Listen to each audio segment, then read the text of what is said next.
had several choices on my knife handle. I have antler, which I could use, which I always love the look of that. Of course, there's always wood, and I have some really nicely figured black ash, which would look really awesome. There is, of course, just any kind of wood at all. But those two first ones would be really nice to look at. But then there's the My Carta, the homemade My Carta. And since the knife is a woodsman's knife, which is, as with most of my things, is really function over form. I want it to look decent, but first and foremost, it really has to work.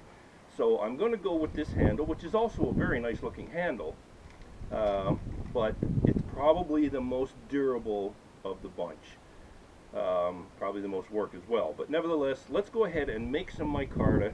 I'll show you how that's done, and then when the knife is finished, we'll cut the handle to match and fit it together. In the meantime, we'll have to make the micarta first anyways, which is going to take a couple of days for it to cure and dry, so let's do that today.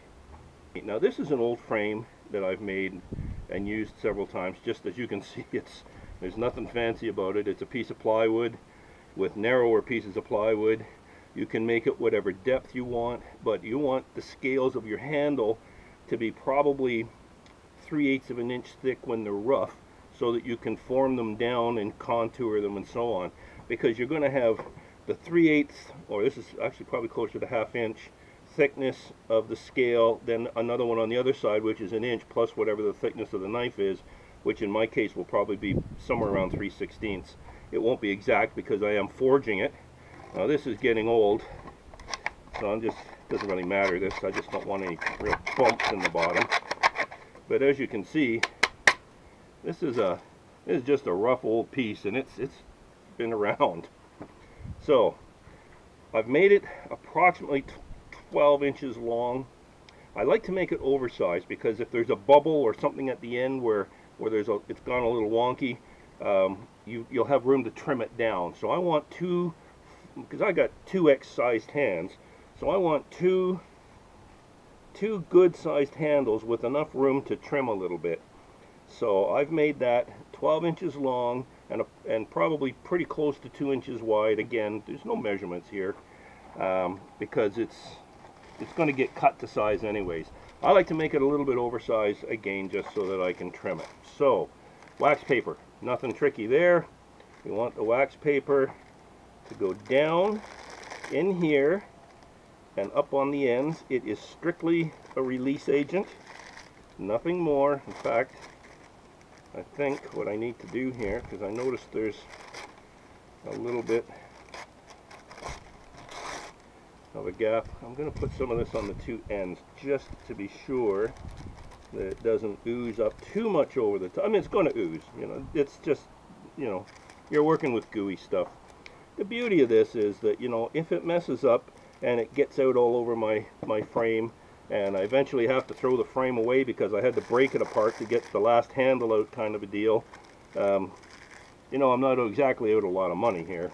It's a piece of scrap plywood that probably would have ended up in the garbage. So I just want to set that down there like that. Now what I've done, and I like to use a heavy cotton duck type material or denim.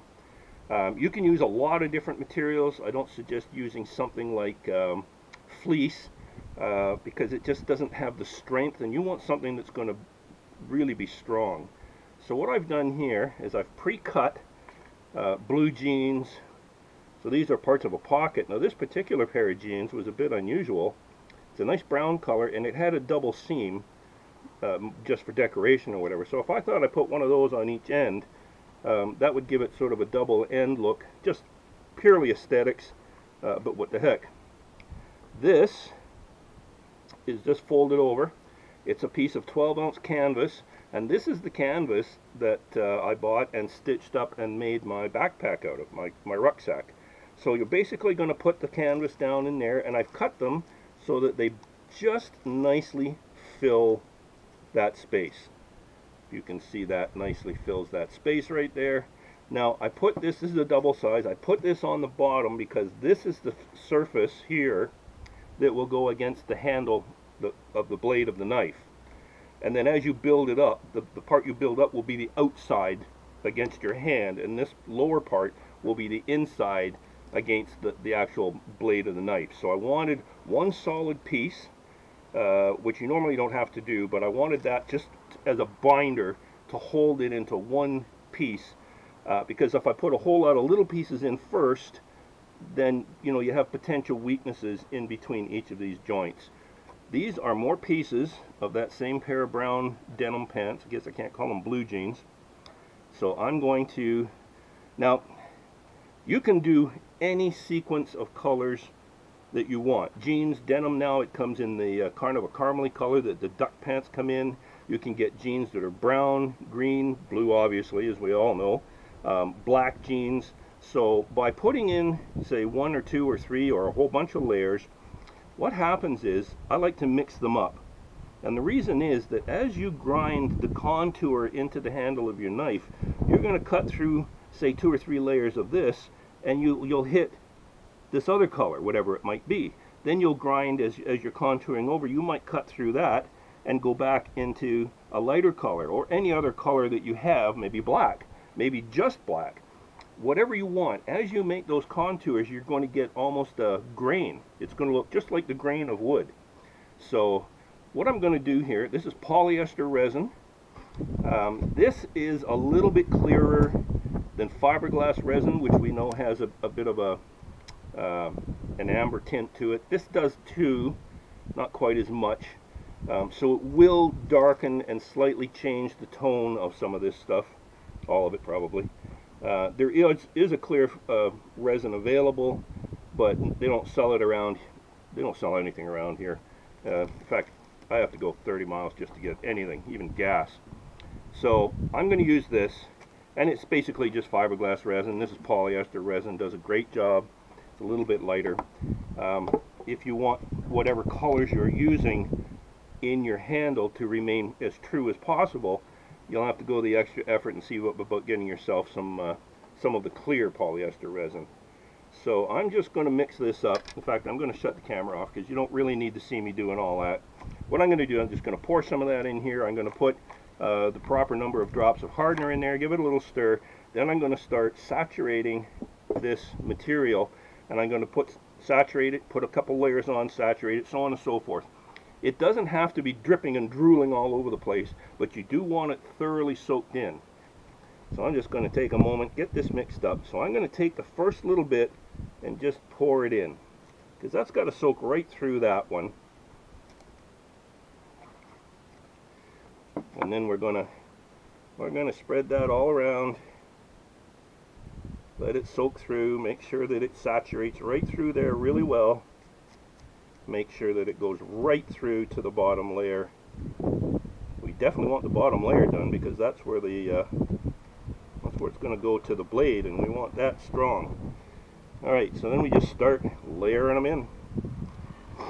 I should probably have gloves on for this just so that I don't get all gooey, but I never do things the easy way for some reason. That's already soaking right through from the liquid that was below it. So rather than putting more on right now, I'm just going to put the next piece in, and I'm going to have to put some on the top of this, but it's also going to push through, and this is going to get pressed, so it is going to help distribute that as we go. And again, we just do this layer after layer, whatever we want. It's entirely your choice. So this is truly a one-off handle, because even if I make when I make another one, because I've made several already, if you look at my video on 3.5 knives, at least one of the knives in that video had this Mycarta handle on it. You are entirely the creator in all of these projects I do, and that's the part that I like, you know. As I was starting to say, even if I make 10 more of these, no two will ever be exactly the same. This actually I wanted black, but I see it here in the sunlight. It's actually a very dark navy blue. But that'll be okay. As I said, it's going to darken up because of this resin anyway, so it's probably going to come out looking black pretty good. And if it doesn't, well, then so what? When you do things that are your own, they are uniquely your own. And personally, I really like that. I like things that not stand out, because it's not really any, I don't show them off or anything, and there's not really anybody around here to see anyhow, but at the same time I like things that are mine, I guess. I don't know, just I think I like doing it more than anything. Like I said, I've got gloves here. There's no excuse for me not having them on. I was just thinking more. I get thinking about making these videos, and I get thinking more about the the setup and trying to get the camera and trying to do it without it being boring and 30-minute videos people don't like, and you can't do a decent job sometimes in a 10-minute video because there just isn't enough time to make a demonstration, and and then I keep forgetting about other things. So it's the way it goes. Now what I was going to say earlier, and I don't know if I actually got to it or not, you want to make sure that when you're cutting this material, pre-fill this just to do a dry fit, to make sure that the material ends up slightly higher than these wooden pieces, because I'm going to put another, in fact I'm going to do it right now. I'm going to take another piece of this, I'm going to lay it right over top. I wish I had just a little bit more of the sauce there to pour in, but also there's quite a bit down underneath because these are saturated. Because I want this slightly higher than the sides, when I press down, it's gonna squeeze it, and it's gonna spread that liquid out. So I'm gonna lay that right down over there like that, just like that. That's my release agent again. I'll just fold these little ends over to make sure we don't have a problem. I'll put that on there. Now, this board is slightly shorter, and the reason is that it'll squeeze that stuff up. You can't see that because of the wax paper, but so I'm going to get some clamps and clamp that down, and then we let it dry. That's focusing close enough for that. So it's actually squeezing some of that resin out. So that means, yeah, you can see that. I hope you can see that right there. You can see it squishing around in there. So I'm not going to squeeze it any tighter because I don't want to squeeze it out of my material. I just want to make sure that it is packed together so that when it dries, there's hopefully no air bubbles in it, and it dries as a good solid piece. So that's that. Now we wait. Okay, so this is actually 2 days later, and I'm kind of anxious to see what this looks like myself. So we undo our clamp. This piece of angle iron was simply to make sure that, since I had only one clamp, I didn't want any bowing in this wood, so this just helped keep it flat. Now, the great unpeeling.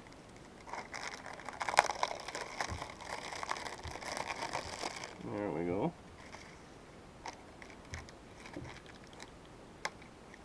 And that releases out of there just nice.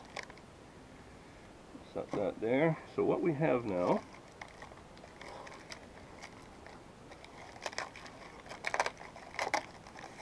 is a piece of laminated, it's still slightly tacky on the bottom where the air couldn't get to it. That's not unusual. Now this is just wax paper, so when in doubt, just grind it off and get rid of it. So now we have some colors here. So if I was to take this and split it right down the middle here, I would have two relatively matching halves. Well, here we are.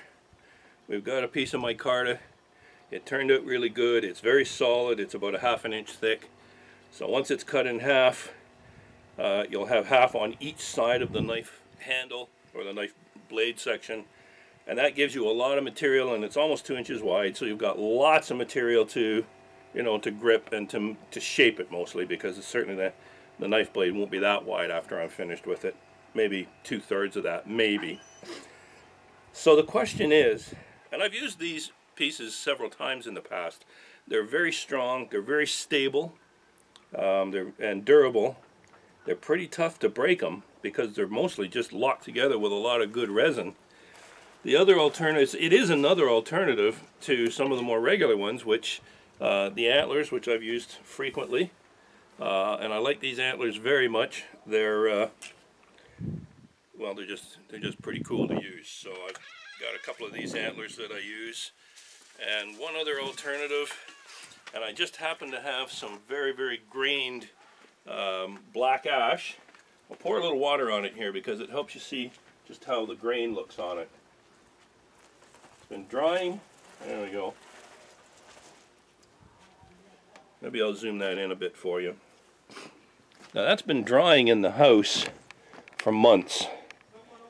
And yeah, let's zoom that in because that's not a very good look here. And we'll have to turn you just a little bit. There we go. So that's what really nicely grained black ash can look like. There. And that's pretty nice looking. And that's a rough sawn piece off the sawmill. And that's 8 inches wide by a full inch thick. A full inch thick, maybe 1 1/16 inches or so. So there's lots and lots of material there. And I've got 4 of these boards and they're all pretty much like this. All a nice deep grain like that. Some spalting. That's seriously tempting. So I honestly don't know which way I'm gonna go. The My Carta will never go to waste. It's a good piece. It'll make a handle for something. You could probably make other things out of them too. I've only made handles with them, but anyway, this is the dilemma now. Which way do we go? Do we go with the My Carta, which is probably pretty durable? Now we're going to have a very old school looking knife. So, as far as staying in tune with the theme of it, I suppose, either this or the wood would really be probably the more authentic, if you want to call it that way, to go. Something to think about. Anyways, until we get some rain finished off here so I can get back to my work, we'll never find out. So I want to thank you for joining me this time.